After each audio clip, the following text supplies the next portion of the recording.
elections in the United States, they're always something of a show for the entire nation. But this year in particular, they seem to have outdone themselves. You know, it's turned into this petty, acrimonious, dirty slog. Democracy is sometimes messy. It sometimes requires a little patience as well.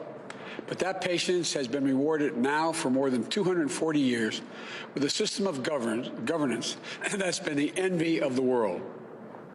Well, the envy of the world perhaps in days long gone. Now with endless government shutdowns, all the political violence, the bureaucracy, partisanship, the polarization, division, and, you know, a healthcare system and pandemic response that has frankly been a worldwide embarrassment. I wouldn't say perhaps envy of the world is the right phrase. If you're in the United States, you're just a citizen wanting to exercise your constitutional right to vote.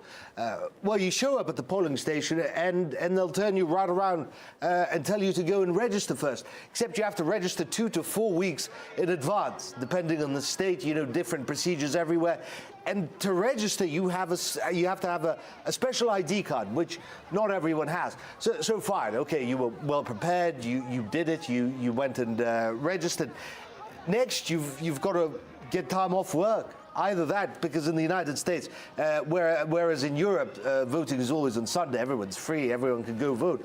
In the United States, Sunday is a Jewish holiday, and they won't make it a national holiday, voting day, so you'll have to go during a Wednesday, for example. You have to ask your boss for some time off work, which you may not give. Now there's a pandemic. It is dangerous. It is literally dangerous to go and stand in huge lines of people with very little social distancing. So you mail your vote. You mail your vote, as Democrats have been urging their supporters to do. You mail your vote, and it's lost. 150,000 votes have been confirmed so far lost in this election, and they're still counting. There's potentially tens and tens of thousands more. In an election as close as this, where every vote matters, they've lost so many already. Okay, let's just presume everything's gone fine. You came prepared, you've registered early, you got in line, or you sent your vote, it didn't get lost. And now your president is saying that your vote is potentially fraudulent. Democrat officials never believed they could win this election honestly. I really believe that. That's why they did the mail-in ballots, where there's tremendous corruption and fraud going on. That's why they mailed out tens of millions of unsolicited ballots. They refused to include any requirement to verify signatures, identities, or even determine whether they're eligible or ineligible to vote.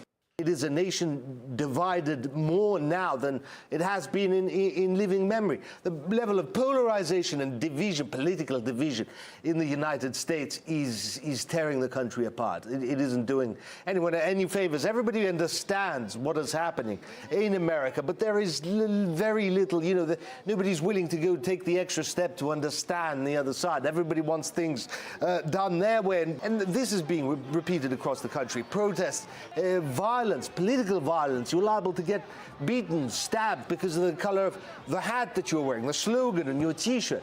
And this is being seen worldwide. Nobody's envious of this. In Europe, they're saying, look, we simply can't afford and can't allow Europe to become as divided and as polarized as the United States.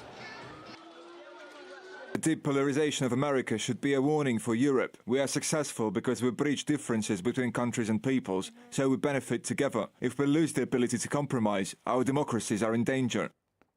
What's happening in America does not quite correspond to the democratic culture we know from the United States. It's important that the result is then accepted by everyone. It's easy to be a winner, but sometimes it's hard to be a loser.